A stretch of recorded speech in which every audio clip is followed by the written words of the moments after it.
I understand that the fellow practitioners over here have been listening all day. It's rather quite long, but I know that many of you still have great longing to listen to the correct Dharma. So let us try our best to receive the Dharma right now. We're talking about the fourth aspect, which is training and accomplishing the benefit of others through mindfulness. In short, whatever I may do throughout my activities, I ask, what is my mind doing? Thus, it is the practice of bodhisattvas to accomplish the benefit of others with continuous mindfulness and consciousness. Right now, there are a few versions, just like there are quite a few versions of the Bodhisattva's way of life. There are a few translated versions. Some said there are 9. That is why some of the translation at times of recitation, because of the different translation, recitation could be different, and then sometimes it is difficult to choose which one to recite. But I think this is the particular one that we're using right now, and I think this is the final version that we're going to use now. Out of all the 37 practices of Bodhisattva, a Bodhisattva, we have already completed all of them. In general, out of all the activities, we need to make observation of our mind. What is the state of our mind? Is it of the virtuous or non-virtuous state? We need to make notice of it. Is it of neutral? Is it of virtue? It is of non-virtue. Usually we would say that, how's your mood today? Well, mood doesn't matter that much. What's more important is that, is it of a virtuous state? If it is of a virtuous state, then it is accumulating merit. If not, then it's negative deeds. So over here it says that I ask, what is my mind doing? It is the practice of a bodhisattva to accomplish the benefit of others. For a period of time, for a long period of time, I really feel that the study of 37 practices of bodhisattva is really important. If we were to study it for a long period of time, and then you can study discipline, would be sufficient for especially those engaged in practice. I probably shouldn't say that, otherwise people would get lazy and stop studying other texts.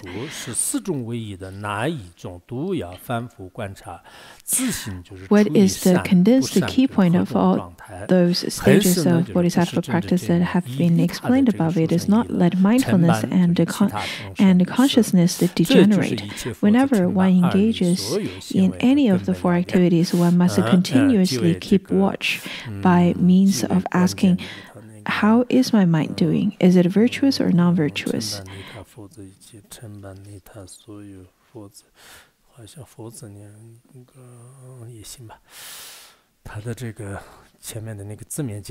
Well, the translation has a rather different style over here.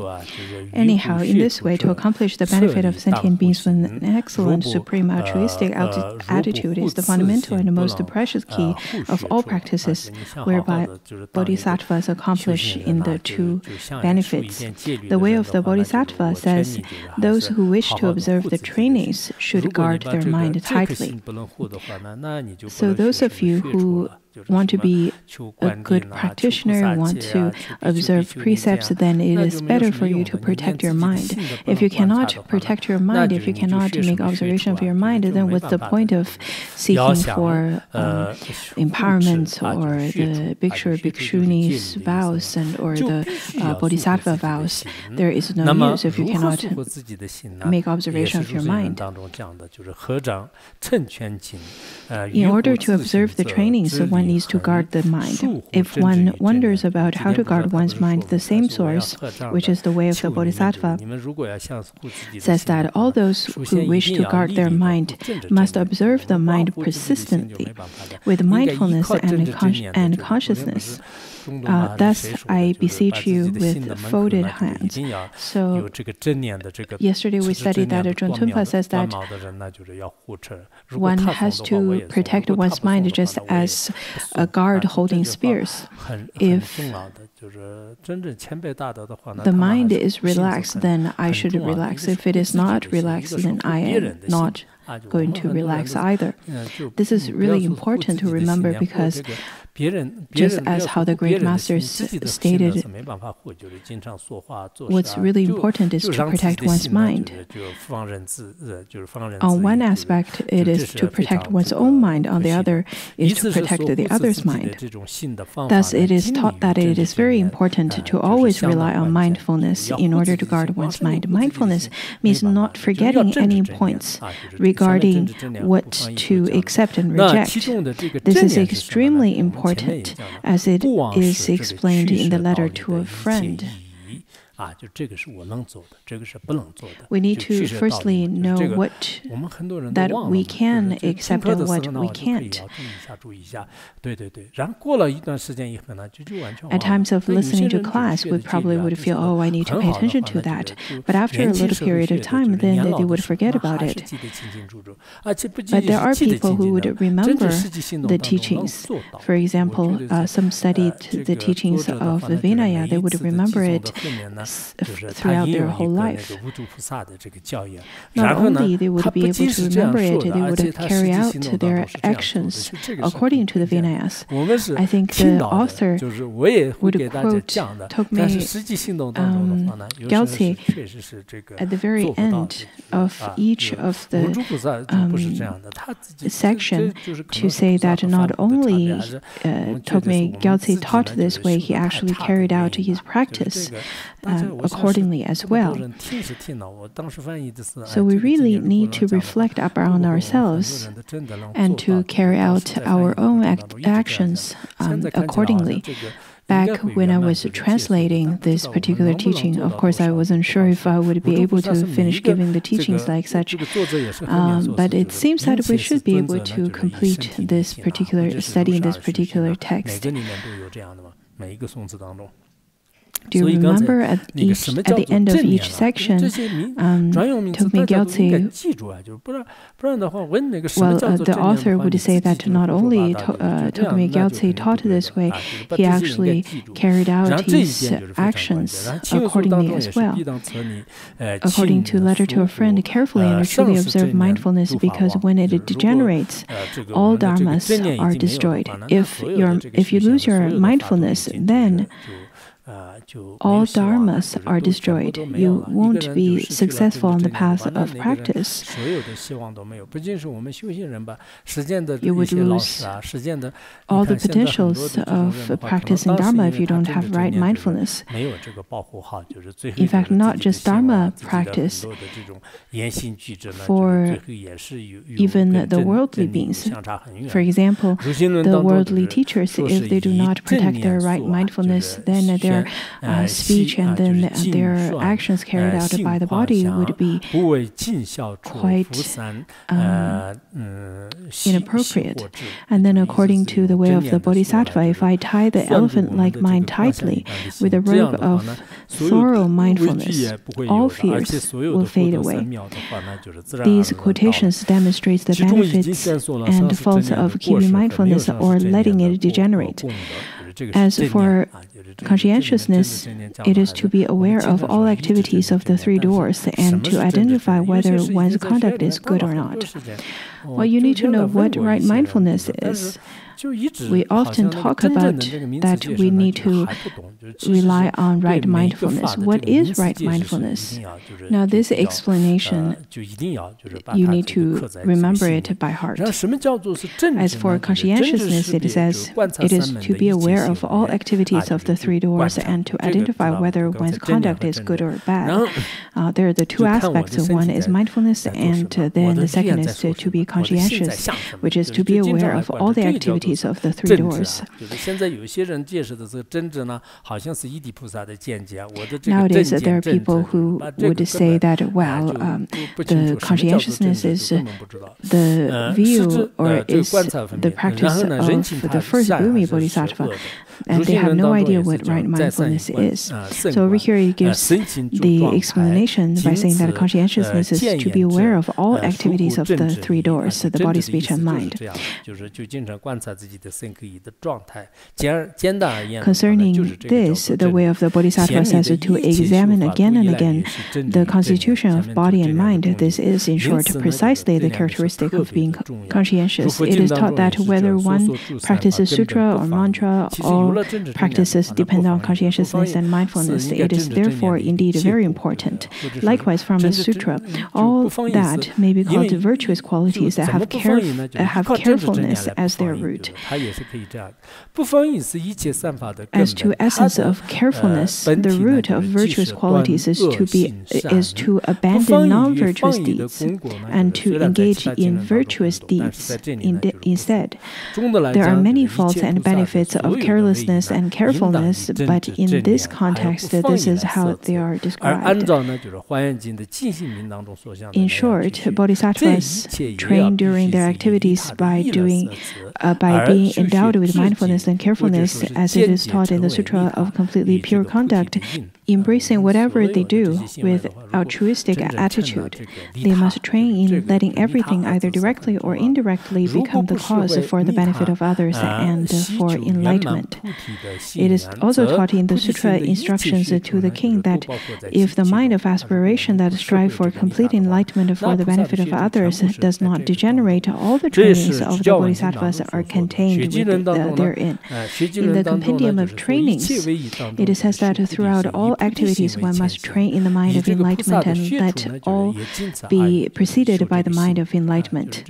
Moreover, the training of a bodhisattva is nothing but this, to fully purify your mind. Nowadays, I think the lamas and jomos are currently studying compendium of trainings. I heard they're studying it very carefully.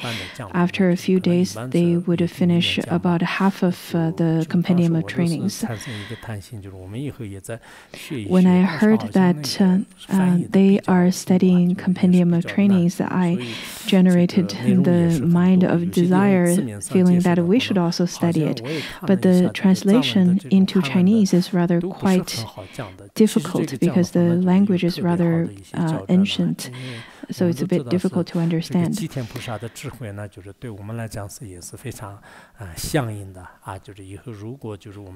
There are some really good quotations from the compendium of trainings, which are fused with great wisdom, as we have already experienced that the wisdom of Shantideva, in fact, is quite useful to all of us.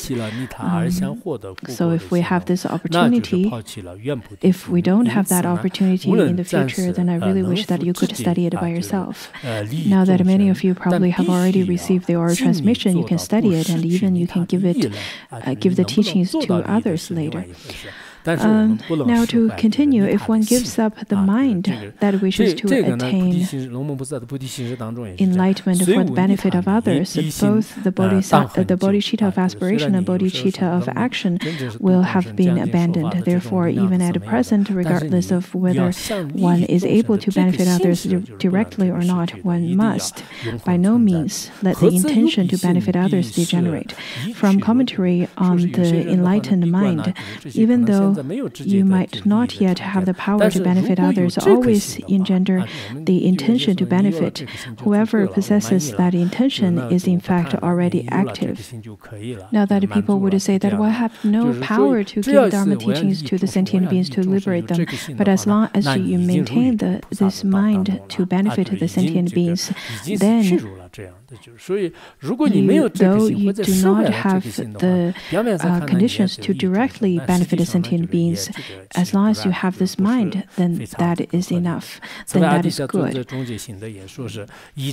And then from Lord Atisha, he summarized by saying that with mindfulness, with conscientiousness and carefulness, always protect the sense doors, day and night and throughout the 3 times. Examine your mind stream repeatedly. I think the author would use a very appropriate quote from the great masters such as Atisha. Now he summarized with Atisha's teaching by saying that we need to carefully observe our right mindfulness and conscientiousness to protect our three doors and to protect our sense doors within the 3 times during the day, that is the morning, noon, and evening. We need to contemplate upon our body, speech, and mind. Confucius and Lao Tzu also taught in such a way, by saying that I would contemplate upon my own faults 3 times a day.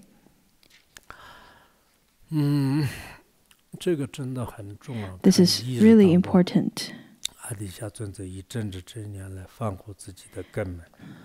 Now, throughout the 3 times a day and night, examine your mind stream repeatedly to contemplate, what am I doing? What is my state of mind? Think about that in the morning, at noon, and in the evening.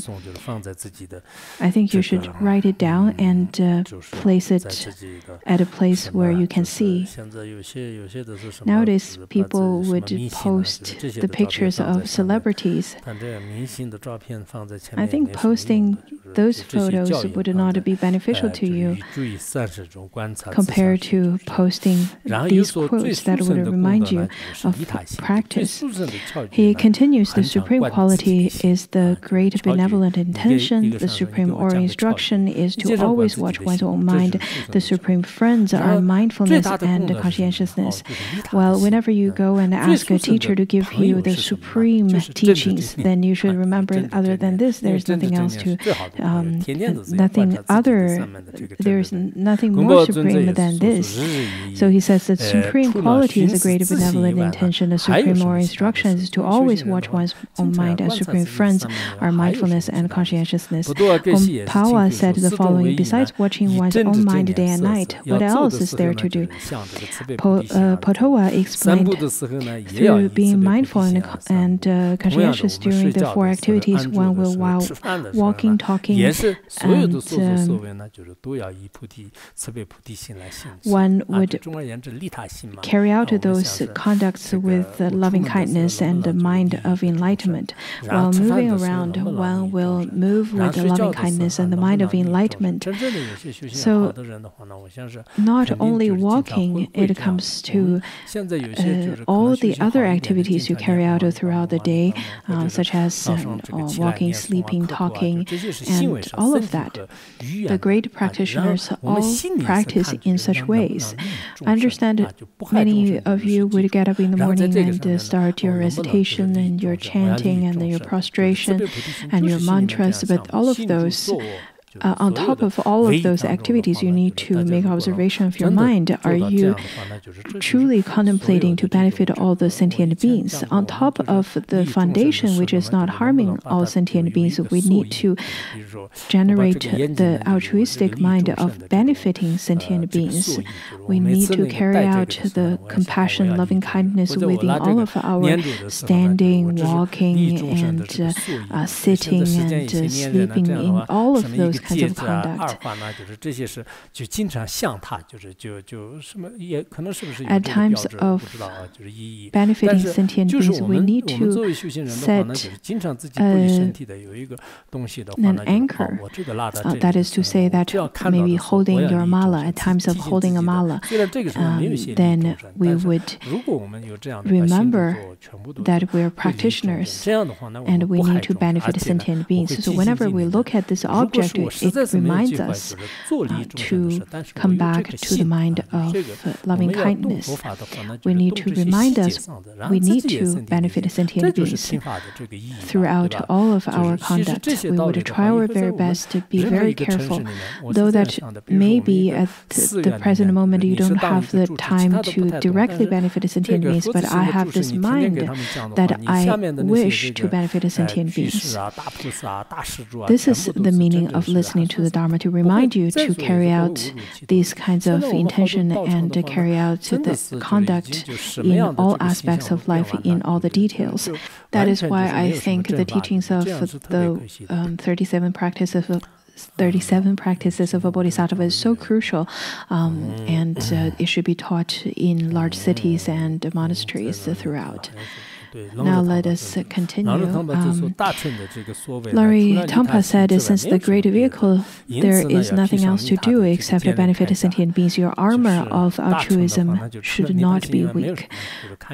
For the Mahayana practitioners, there is really nothing more than the altruistic mind, without which you cannot call yourself as a Mahayana practitioner. Sharawa also said, at all times you should embrace your activities with mindfulness and conscientiousness. Whatever action you are about to undertake with your body, speech, and mind, let it be prepared by the mind of enlightenment. The 37 practices of Bodhisattva is so crucial. Every class, I think, there are some crucial teachings. Do you feel that?